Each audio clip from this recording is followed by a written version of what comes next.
Enter the world of biblical humanities, where an enriching symphony for the mind, heart, and soul plays at the crossroads of the Bible and the humanities. Hello, I'm Jessie Lee from Hubel Center, South Korea. Jane Austen is considered the second favorite author of the British, following Shakespeare. Her 6 novels, Sense and Sensibility, Pride and Prejudice, Mansfield Park, Emma, Northanger Abbey, and Persuasion have endeared her to countless generations of writers and readers worldwide. Despite dying at the age of 41 and maintaining a single status for most of her life, Austen, facing the subordinate domestic status and constraints of her time, is credited with vividly portraying the reality of feminine life with her unique integrity. Virginia Woolf praised her for embodying integrity and a free sensibility untainted by anger, convincingly and movingly depicting universal moral principles and the practice of wholesome virtues through her characters' voices or the omniscient author's monologues. All of Austen's works present captivating stories within the backdrop of the love affairs and marriages of young men and women. It's remarkable how these works, delving into the intimate lives of a few families, naturally serve as mirrors, reflecting the contemporary state of society and the realities of women's lives in 19th-century England. Contrary to the expectations of frivolous romance or scathing societal critiques, these novels have been cherished by millions for over 200 years. In each work, the psychological states of the characters, vividly depicted with intelligence and wit, rather than lamentation or anger, are seamlessly woven into dynamic plots. The author's masterful storytelling and creative prose, capturing the unexpected truths of relationships and revealing the true nature of human beings, contribute significantly to their enduring popularity. Today we'll delve into Pride and Prejudice, one of her most beloved works. Attempting to read it with the same mindset as the author, embracing receptivity to its nuances. The plot of Pride and Prejudice centers around the Bennet family, comprising 5 daughters, residing in Longbourn, a town 30 miles from London. Though not as affluent as some acquaintances, the Bennet family faces a unique situation, having no sons. Their property will pass to the Reverend Collins upon Mr. Bennet's death. Mrs. Bennet is keenly aware of the opportunities for her daughters to marry into wealth, especially when a prosperous young man named Bingley moves to Netherfield Park in the neighborhood. Bingley quickly takes an interest in Jane, the eldest Bennet daughter, and reciprocally, she falls in love with him. Meanwhile, another affluent young man, Darcy, accompanying Bingley, meets Elizabeth, Mr. Bennet's second daughter. Initially dismissive of Elizabeth's appearance, Darcy later discovers her true character, and his love for her begins to blossom. Despite Darcy's attempts to approach Elizabeth, she remains guarded due to her initial impression of him as arrogant and snobbish. Complications arise when Bingley departs for London without furthering his relationship with Jane. Jane learns indirectly that he is set to marry Darcy's sister. Concurrently, Elizabeth becomes acquainted with Wickham, a young man who shares details of his relationship with Darcy, painting a negative picture and falsely claiming that Darcy invalidated an inheritance intended for him. Contrary to expectations, Wickham leaves with another woman, whom he soon marries, and his relationship with Elizabeth goes no further. Mr. Collins, set to inherit Mr. Bennet's land, is an arrogant and rude minister who initially proposes to Elizabeth. Upon rejection, he marries Elizabeth's friend Charlotte. During Elizabeth's visit to Charlotte, she unexpectedly encounters Darcy, visiting his aunt, Lady Catherine de Bourgh, a patron of Collins. Darcy, unexpectedly, proposes to Elizabeth. Following her rejection, Darcy writes a letter explaining his actions, revealing his role in the rift between Bingley and Jane, and discrediting Wickham's story. The letter prompts Elizabeth to reevaluate her opinions, realizing her prejudice against Darcy was unfounded. During a summer vacation at Pemberley with her maternal uncle and aunt, the Gardeners, Elizabeth passes through an estate owned by Darcy. This encounter allows her to witness a changed Darcy, and as she regrets her initial misjudgments, a newfound affection develops. However, complications arise when Wickham elopes with Lydia, Elizabeth's youngest sister. Darcy, not the Bennet family, locates them. Not only does he find them, but he also arranges for Wickham to marry Lydia, providing a dowry and ongoing support. This event marks a turning point for Elizabeth, who now genuinely loves and respects Darcy but grapples with how to express her feelings. Bingley returns to Netherfield Park and begins courting Jane. However, Darcy's aunt, Mrs. Catherine, unexpectedly confronts Elizabeth, insisting she end her relationship with Darcy. Mrs. Catherine claims Darcy and her daughter are engaged, making it impossible for Elizabeth and Darcy to be together.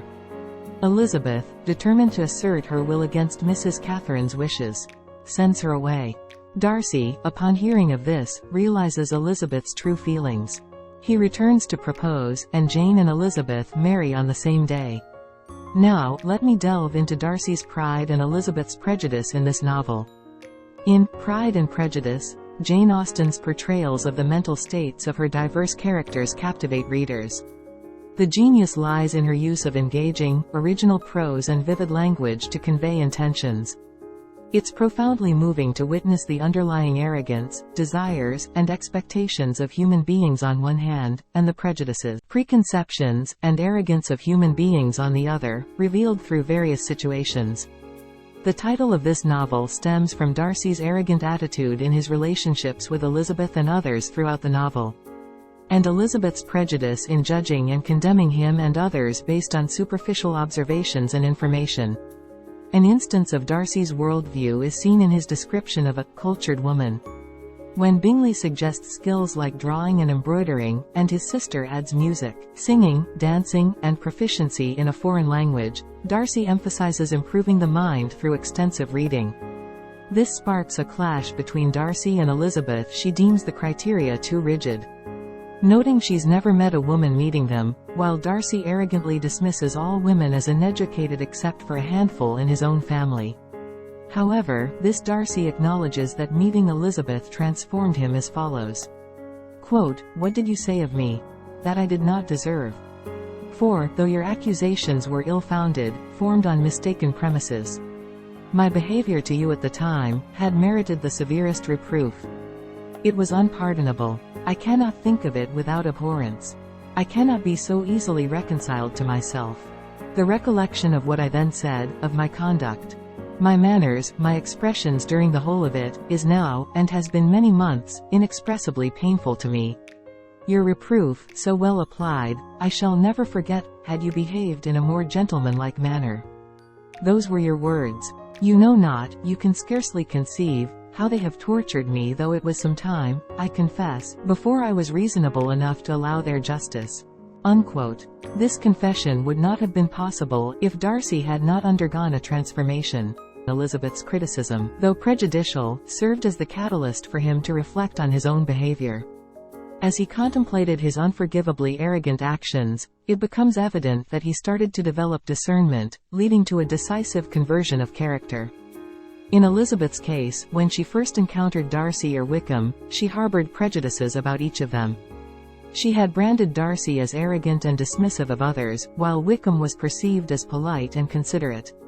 She entered into relationships with them without the slightest suspicion that these observations and interpretations might be flawed. However, after receiving a lengthy letter from Darcy in which he confessed his love for her, her mind began to waver, and she was compelled to confront reality. Pay attention to what she says. Quote, "She grew absolutely ashamed of herself. Of neither Darcy nor Wickham could she think, without feeling that she had been blind, partial, prejudiced, absurd. Had I been in love, I could not have been more wretchedly blind. But vanity, not love, has been my folly. Pleased with the preference of one, and offended by the neglect of the other, on the very beginning of our acquaintance. I have courted prepossession and ignorance, and driven reason away, where either were concerned. Till this moment, I never knew myself." Unquote. She formed preconceived notions about Darcy and Wickham, assessing them initially based on their interactions with her. Subsequently, she perpetuated these judgments, basing further evaluations on these initial biased perceptions.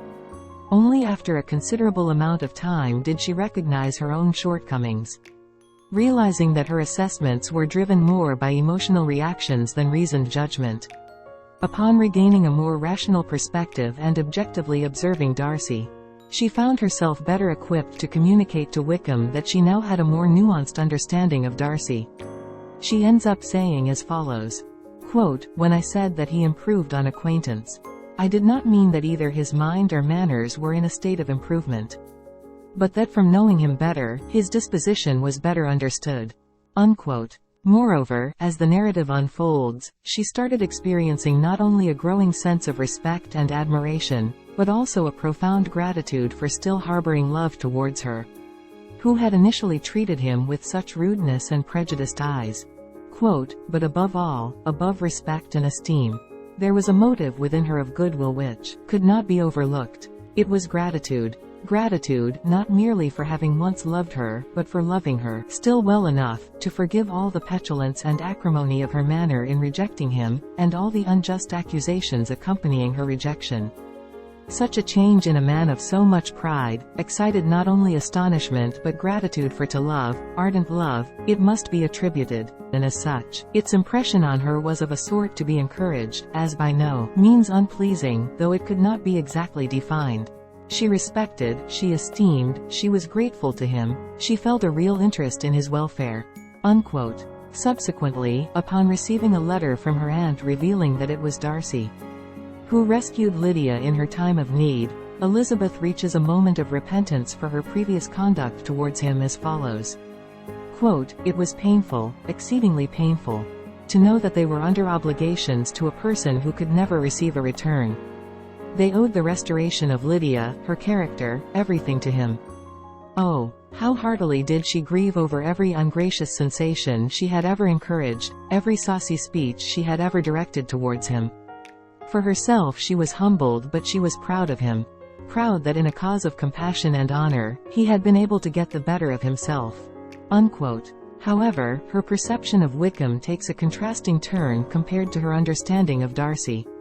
This contrast becomes evident when she faces the consequences of his audacity, eloping with Elizabeth's youngest sister, Lydia, and later returning to marry her, as indicated in the following statements. Quote, "Elizabeth had not before believed him quite equal to such assurance, but she sat down, resolving within herself, to draw no limits in future to the impudence of an impudent man. She blushed, and Jane blushed, but the cheeks of the two who caused their confusion, suffered no variation of color." Unquote. Thank you for engaging with the plot summary of Jane Austen's Pride and Prejudice, which I hope serves you. See you soon.